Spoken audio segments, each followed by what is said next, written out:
Welcome to the Building an Indie Business Podcast with SupremeRumHam. I'm your host, Alex. Today, I will be discussing the book Evil by Design by Chris Notter. I'm going to... the book is about taking you through how the 7 deadly sins can be applied to interaction design of a website. So the 7 deadly sins are pride, sloth, gluttony, anger, envy, lust, and greed. So I'm going to talk about what exactly those are, and then I'm going to give a few examples of how someone can apply these sins to their website, and just things that I found interesting examples of each sin. But first, I wanted to discuss a few podcast things. There's the Patreon page, which supports the hosting and editing of the podcast. Also, very big news, I learned how to edit a podcast. Thank you. Thank you very much. Your applause is appreciated.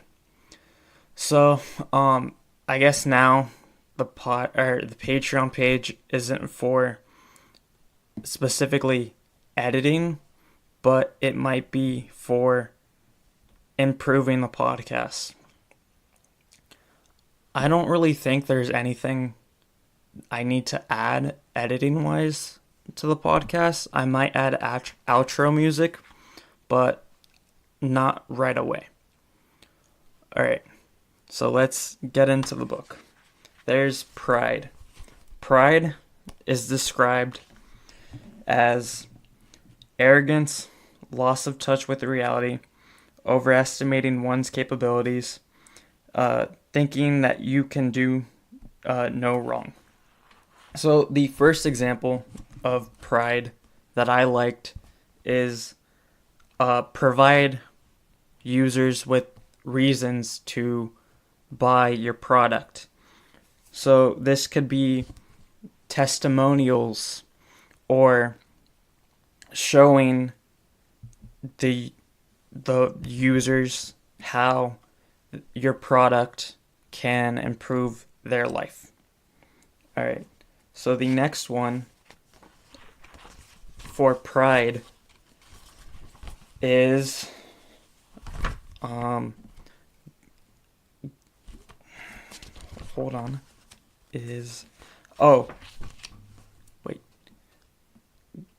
get testimonials.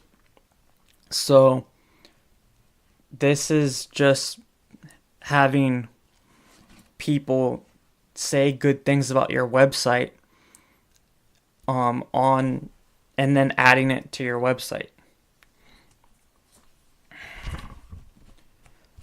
Another thing to do is people trust websites that are certified in some way.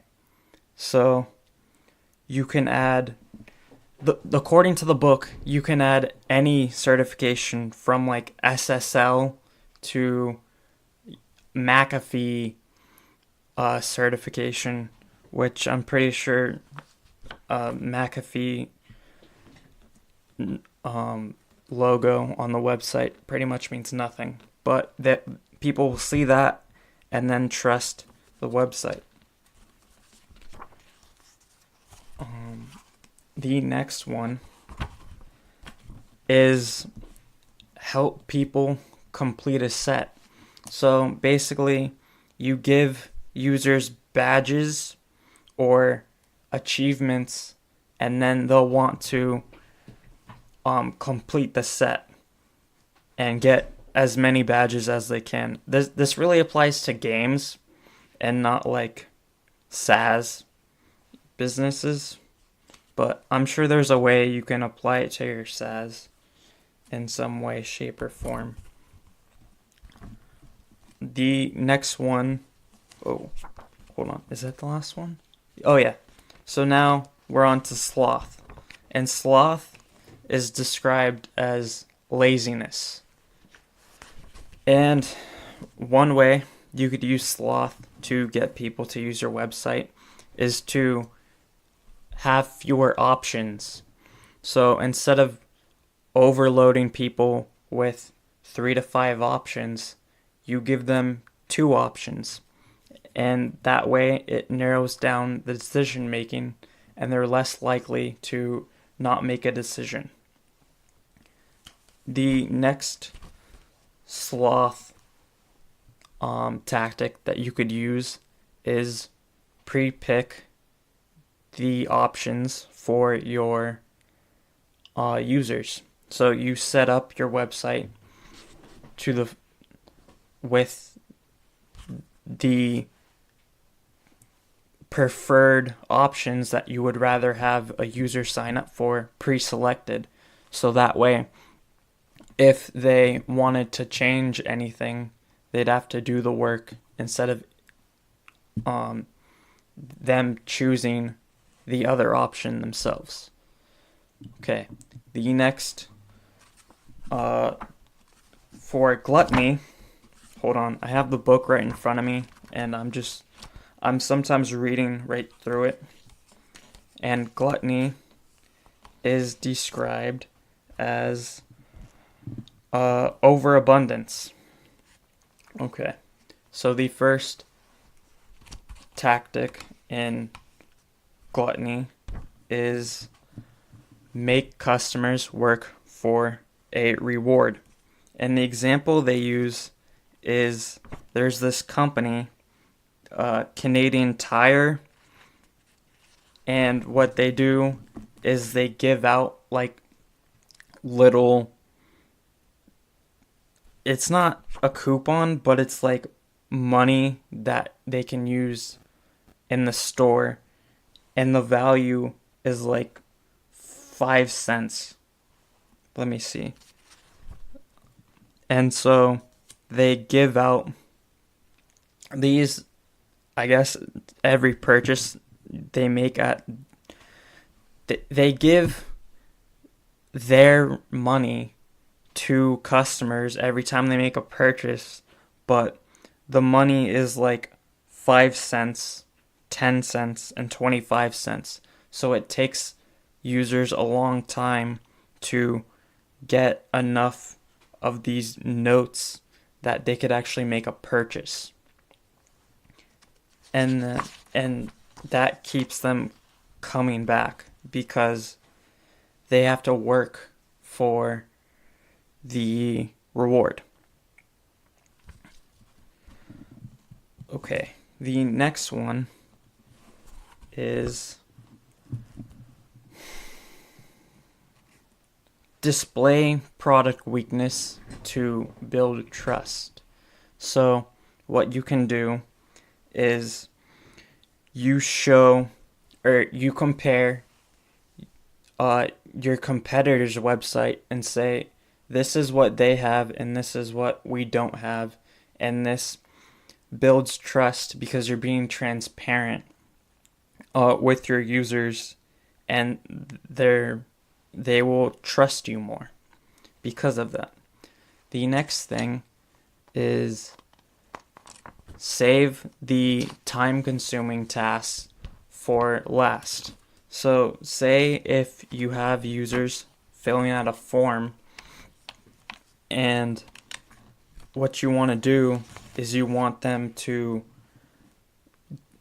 do the simplest things on the form first. So that could be like putting your name in, putting your email in, and then you do the credit card last because they've put in this time already filling out the form, and then they're not going to just abandon filling out your form at the very last step. Okay, so the next tactic is add extra steps for cancellation.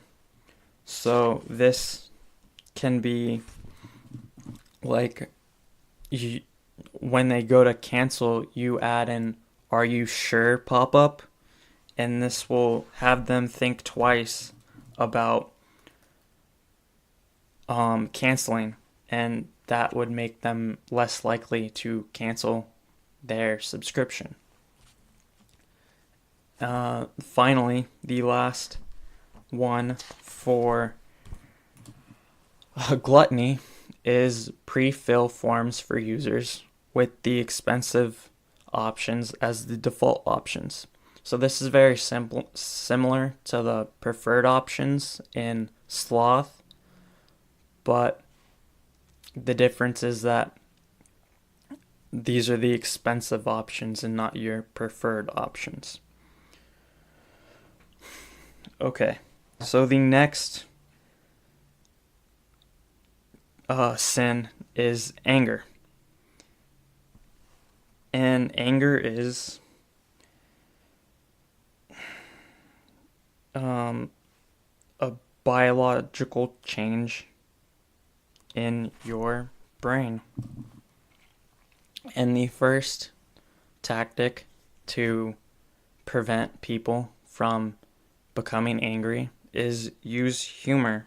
So the example they use in the book is that when a website goes out for the 404 error, you can make it funny.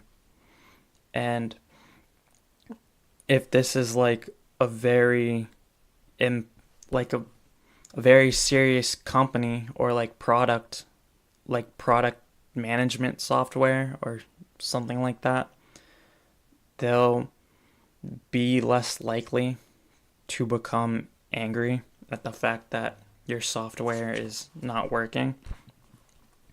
The next tactic is to avoid outrage by making small changes. And the example they use in the book is Facebook. So when Facebook made changes in the past, like big changes to their website, people would get angry. And so to avoid people getting angry, what you can do is make small changes.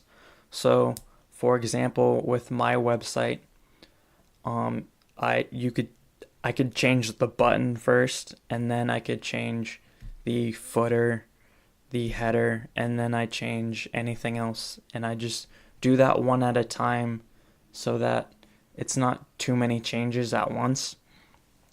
The next tactic for scare is scare people. And the example they use in the book is antivirus software. So McAfee, for example, will say, the thing you downloaded has a virus. Here, use our software, pay for it, and we will get rid of that virus. And that's how they make money. The next sin is envy. And envy is it's like jealousy, I guess. And the first tactic that I liked is create desirability in your product so people will want to use it. And the way you can create desirability in your product is to be secret about any information about the product. So this is something that Apple does, where they release very little information. The next thing you could do is make it scarce, so only make it available to a few people. The next thing you can do is create an identity for the users of the product that you're selling. So Apple does a really good job of this by like creating a community for their products. The next thing you could do is the aesthetics. Make it look very nice, and people will desire it just based on how it looks. And then functionality. You solve a problem that they have and they will buy it. Okay. So the next tactic is make people feel ownership before they buy it.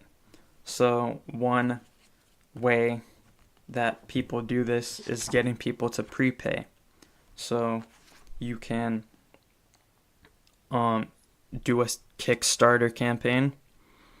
One way that I've heard of is that some people allow potential users to claim their username before the website starts up.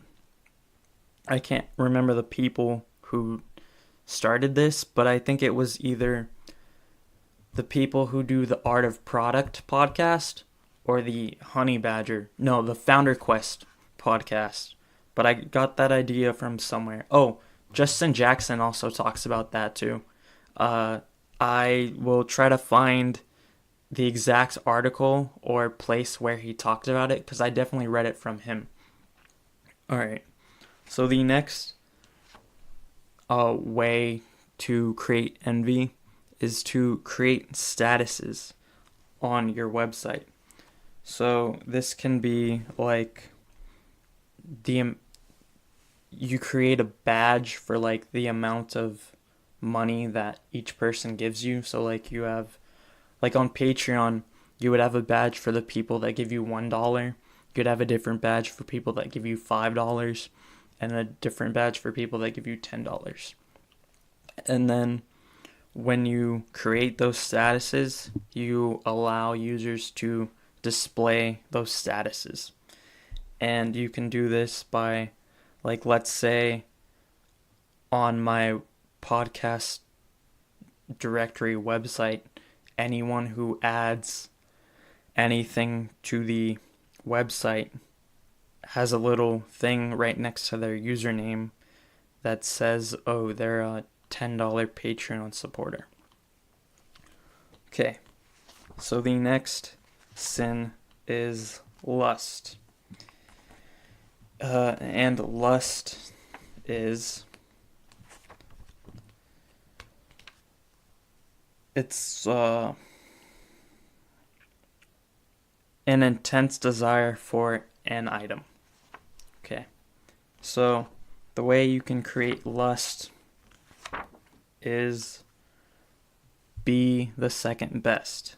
So it talks about, in the book, about this one airline that says they're advertising, it's a car rental company, Avis. So what they do, their advertising is, we're the second best. Use us because we'll treat you better than the first best, because they're too busy having too many customers. Okay, so the next tactic is give something to get something. And this is also called reciprocity. So you give something for free, and then people will feel obliged to help you out. So in the book, they talk about how what some people do is Cafe Press. So what they do is they thank you for your purchase. They send you an email thanking you for your purchase, and then what they ask for is for you to rate or review their website, or like, I guess, the person that sold them their thing, like the item you bought. So by them thanking you, you would feel the need to help them out and review whatever they wanted.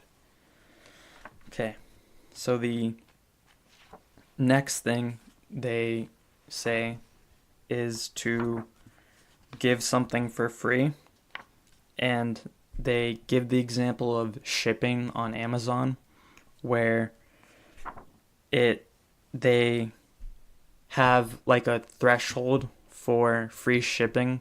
I think it's $25. And what they really do is they raise the price of the products to cover the free shipping. And so when the user sees something for free, they will pay to get that free thing. So let's say they spent $23. They'll buy something for $2 just to get the shipping for free. Okay, so the next thing, the Ben Franklin effect. Let me see where this is. So the Ben Franklin effect is to show people who have done us a favor, see us in a better light.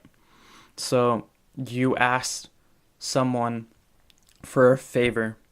So the example they use in the book is how in a workplace someone was having trouble with their coworker or their boss or something like that.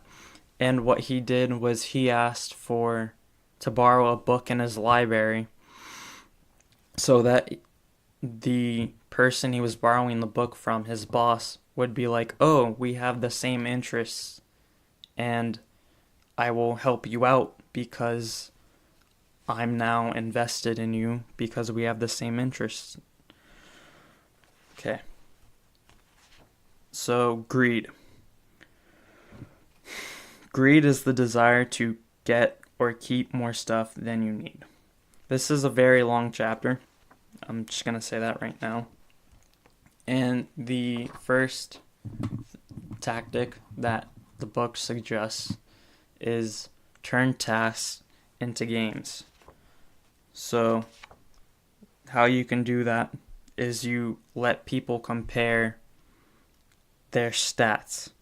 So like for Anchor, I guess, my podcast host, what they can do is they can allow people in the same category of podcasting to see like different stats of different podcasts, and that way they could get users on their platforms to compete and use the platform more to create more podcasts. The next tactic is win the opportunity to buy. So this is like allowing users to buy something allowing users the right to buy something instead of having them just buy it outright.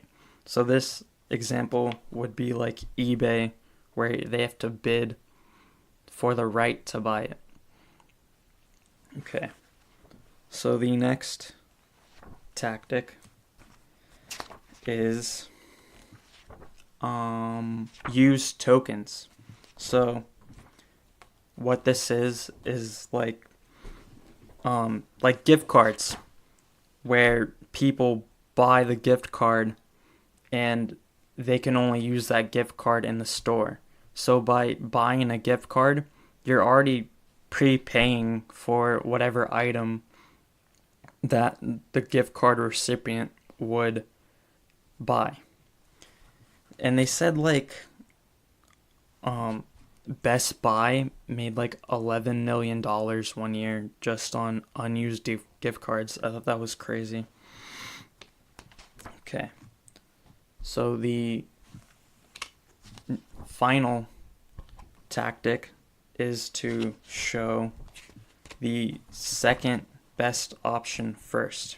And the example they use is the Wall Street Journal, where when you go to buy a subscription, they show you the print price, then they show you the wallstreetjournal.com, and then they show you the print and wallstreetjournal.com pricing together. And you see the prices side by side, and you're able to easily compare the best option. Okay, so that is Evil by Design by Chris Notter. Those were some of the examples in the book that I liked. Thank you for listening to this podcast. I hope you enjoyed it and got value out of it. If you have any questions, please tweet me at SupremeRumHam. Please email me, srhpodcast@gmail.com. I've also created a Twitter page for the podcast. I believe it is BAIB Podcast on Twitter. Thank you for listening. Have a nice day. Bye.